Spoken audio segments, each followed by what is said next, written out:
ওই দিক থেকে শুনতে পাচ্ছি না। জয় শ্রীরাম।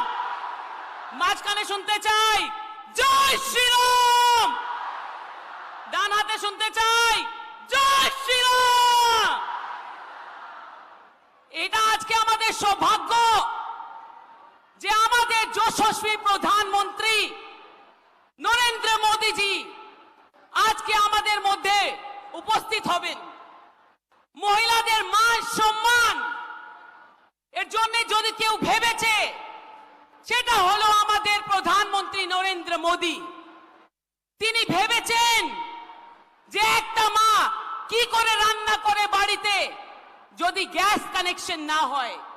তিনি ভেবেছেন যে বোনদের সুরক্ষা কিভাবে দিতে হয়। তিনি ভেবেছেন যে নারীদের সম্মান কিভাবে দিতে হয়। এই মুখ্যমন্ত্রীর মতন নেই যে লক্ষ্মী ভান্ডার বলে মহিলাদেরকে রাতে পার্টি অফিসে ডাকে। এদের নেতারে রাতে মহিলাদেরকে পার্টি অফিসে ডাকে যে এসো পিঠে বানাও, তারপরে 500 টাকা পাবে। 500 টাকার দরকার আমাদের নয়। আর কি বলবো, তিনি কি আছেন আপনারা সকলেই জানেন। চোরদেরকে আঁচল নিচে রাখেন। কিছুদিন আগেই তো শুনলেন মমতার কোলে শাহজাহান ডোলে। মমতার কোলে, জোর করে বলুন, মমতার কোলে।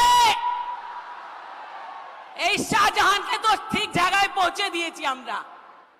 আরে কোর্টে লড়ছি, এখানেও লড়বো, চোখে চোখ মিলিয়ে লড়বো। হোক না খেলা, হোক না খেলা। খেলা দেখিয়েই ছাড়বো, পিসি তোর চের টেনেই ছাড়বো। এটা আমার আজকে আপনাদের কাছে, আমার আপনাদের কাছে প্রমিস রইল। শপথ নিয়ে যাচ্ছি, এই পিসির কুর্সি যদি না টেনে দেয় আমারও নাম প্রিয়াঙ্কা তেবড়েওয়াল নেই।